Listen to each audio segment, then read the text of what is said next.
고전에서 찾은 나만의 행복 정원. 내 곁에서 내 삶을 받쳐주는 것들.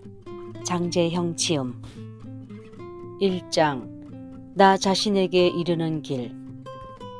자, 나만의 정원을 만들고 가꾸어라. 헤르만 헤세 데미안. 한 사람 한 사람의 삶은 자기 자신에게로 이르는 길이다. 길의 추구, 오솔길의 암시다. 일찍이 그 어떤 사람도 완전히 자기 자신이 되어본 적은 없었다. 그럼에도 누구나 자기 자신이 되려고 노력한다. 어떤 사람은 모호하게, 어떤 사람은 보다 투명하게, 누구나 그 나름대로 힘껏 노력한다. 헤르만 헤세는 그의 대표작 데미안 서문에서 우리의 삶은 자기 자신에게로 이르는 길이라고 말한다. 모든 인간의 삶은 그 자체가 자신을 찾아가는 길이고 그 길을 가려는 시도이며 각자 최선을 다해 자신의 본 모습을 찾으려는 노력 그 자체라는 것이다. 즉, 데미안은 인간이 자신의 삶 속에서 온전한 모습을 찾아가는 과정을 그리고 있다.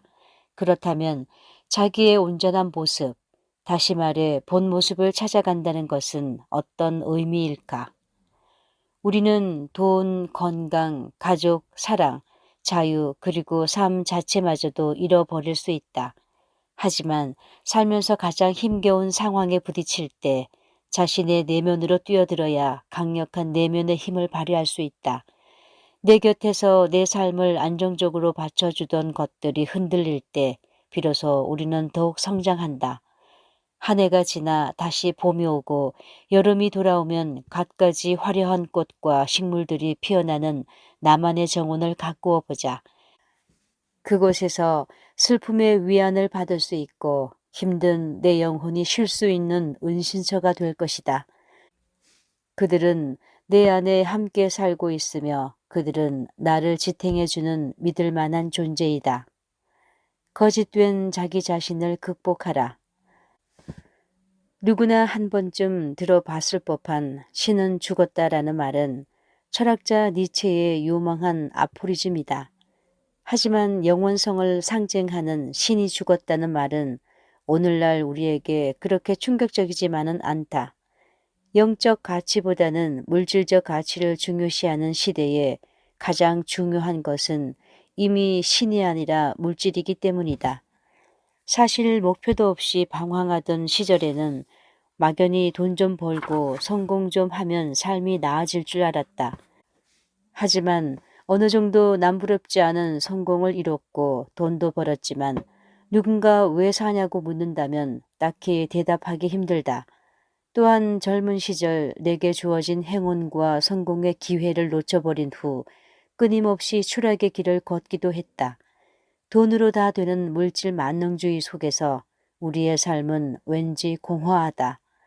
빠르고 정신없이 돌아가는 삶 속에서 자신의 삶과 야망 그리고 영혼조차도 송두리째 타들어가 남은 것은 타다 남은 슬픔과 고뇌의 죄뿐이다.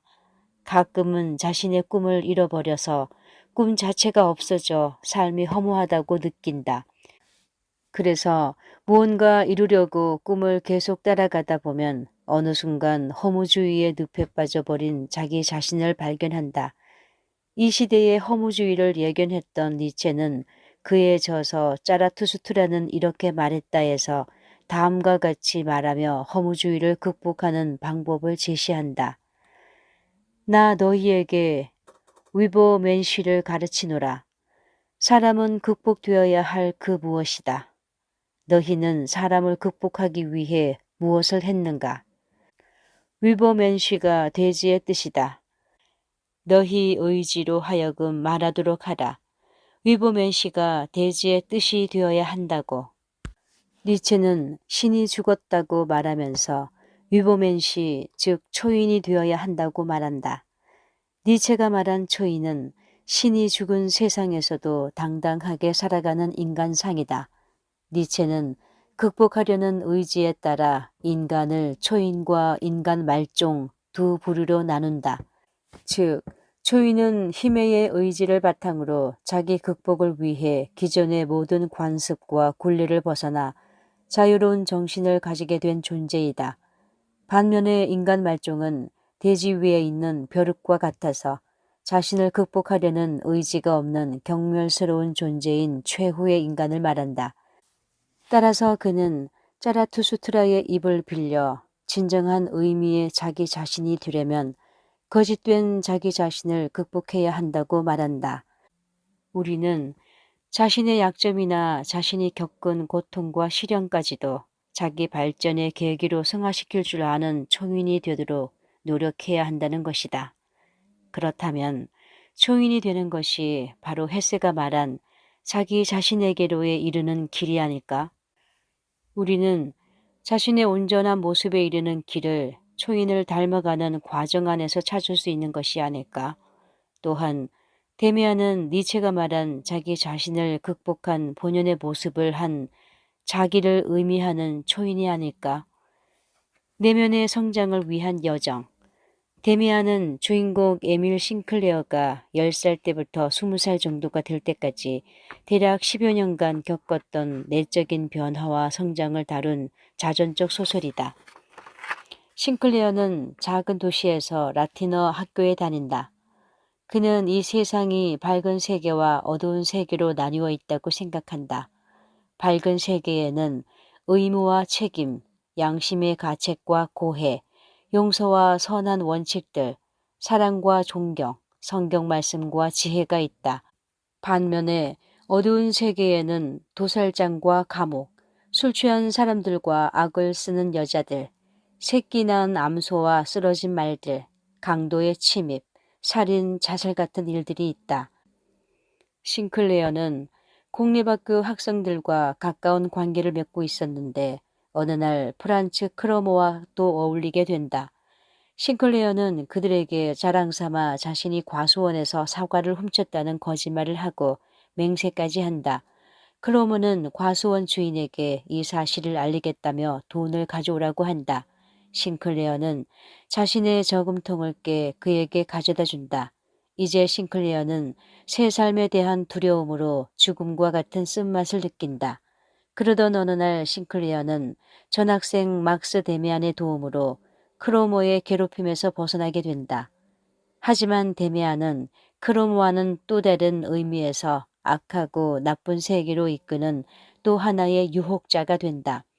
왜냐하면 그는 싱클레어에게 우리가 진실이고 옳다고 배우는 대부분에 대해서 다르게 해석할 수 있다고 말하기 때문이다.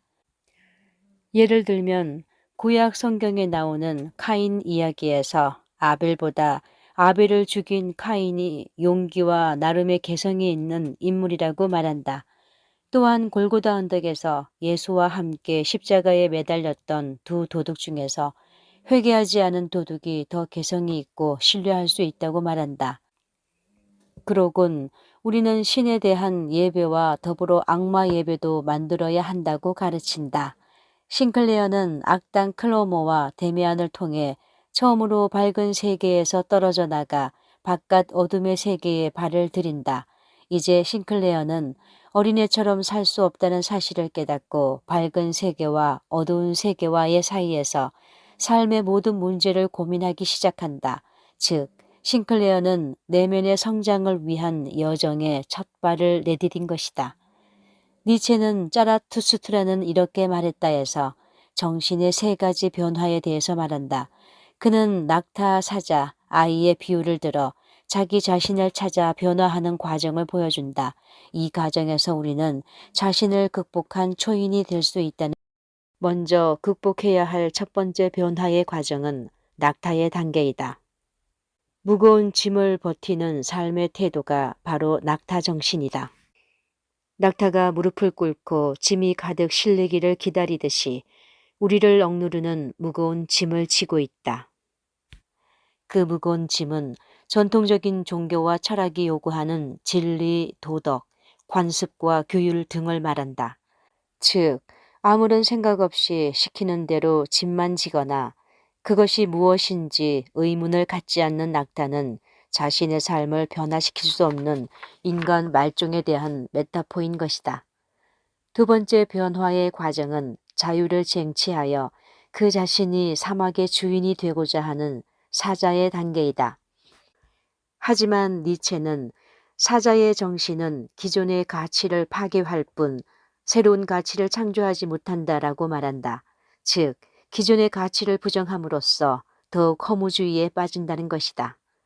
마지막 변화의 과정은 아이의 단계이다.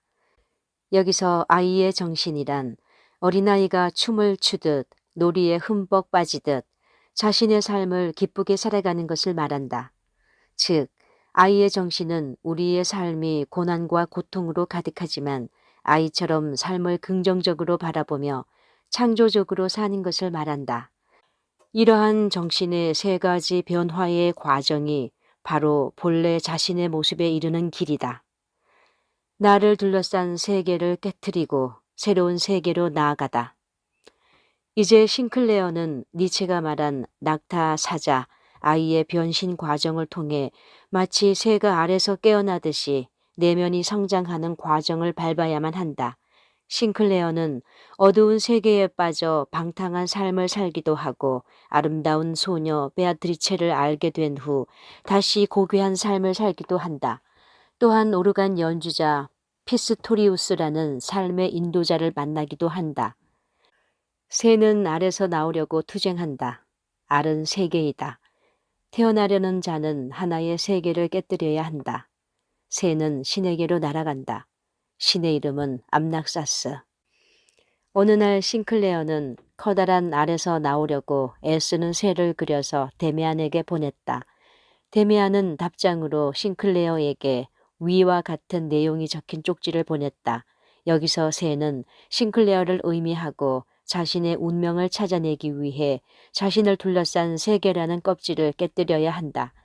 하늘을 나는 새처럼 자신을 속박하는 기존의 모든 것을 부수고 새로운 세계로 나아가야만 한다.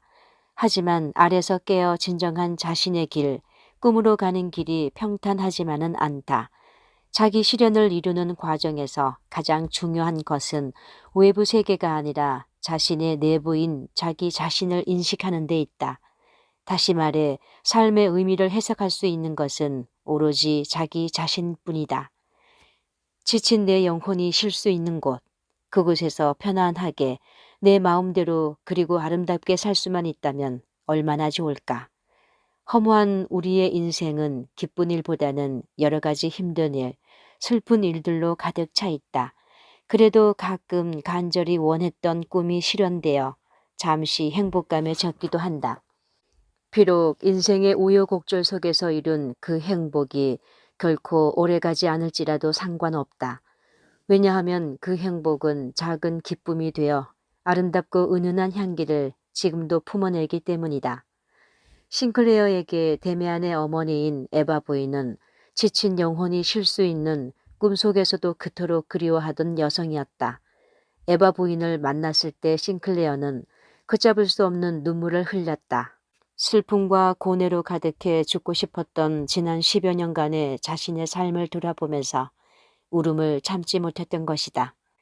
에바 부인은 싱클레어에게 새가 알에서 나오려고 애쓰는 만큼 그 길은 무척 어렵지만 아름답고 더 쉬운 길도 있다고 말한다.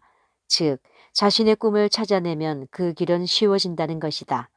또한 운명이 우리 자신을 사랑하고 있기 때문에 우리는 언젠가 완전한 존재가 될 수 있다고 말한다. 따라서 운명이 나를 사랑하게 만들기 위해서는 먼저 나 자신이 내 운명을 사랑해야 한다. 니체가 스스로 자신의 험난한 운명을 사랑했듯이 우리도 아무리 삶이 힘들지라도 아모르 파티, 자신의 운명을 사랑할 때 운명도 우리 자신을 사랑하게 될 것이다. 전쟁이 터지고 싱클레어와 데미안은 각자 전장으로 떠난다. 전장에서 다친 싱클레어는 후송된 병원에서 데미안을 만난다. 데미안은 싱클레어에게 이제 자기를 불러도 예전처럼 달려오지 못한다며 그럴 때는 자신의 내면의 목소리에 귀를 기울이라고 말한다. 그러면 데미안이 그 안에 있다는 것을 깨닫게 될 것이라고. 다음날 아침 싱클레어가 잠에서 깨어나 보니 데미안은 이미 사라지고 없었다. 결국 데미안은 싱클레어와 이별했지만 이제 그는 자신의 내면 속으로 내려가는 열쇠를 찾은 것이다. 이따금 그 열쇠로 내면의 문을 열고 완전히 자신 속으로 들어가 어두운 거울 속으로 몸을 숙이기만 하면 자신을 볼 수 있었다. 이제 싱클레어는 친구이자 인도자인 데미안과 완전히 닮아 있었다. 그리하여 싱클레어는 밝은 세계와 어두운 세계를 모두 이해하고 온전한 자신의 모습인 초인이 되는 길목에 첫발을 내딛게 된 것이다. 너의 인생을 결정하는 내 안에 있는 것은 그걸 벌써 알고 있어. 이걸 알아야 할 것 같아. 우리 속에는 모든 것을 알고 모든 것을 하고자 하고 모든 것을 우리 자신보다 더 잘 해내는 어떤 사람이 있다는 것을 말이야.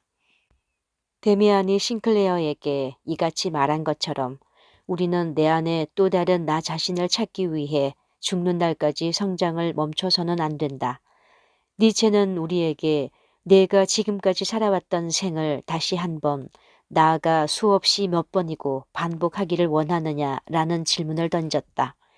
이 질문에 대한 각자의 답변에 따라 온전한 자기 자신을 실현하느냐 못하느냐가 달려있다. 니체가 말하는 영원 회귀 사상이란 현재의 삶이 다시 한번 아니 영원히 무한 반복된다 해도 지금처럼 살 것인가를 묻는 것이다. 당신이 이러한 질문을 받는다면 어떠한 대답을 할 것인가?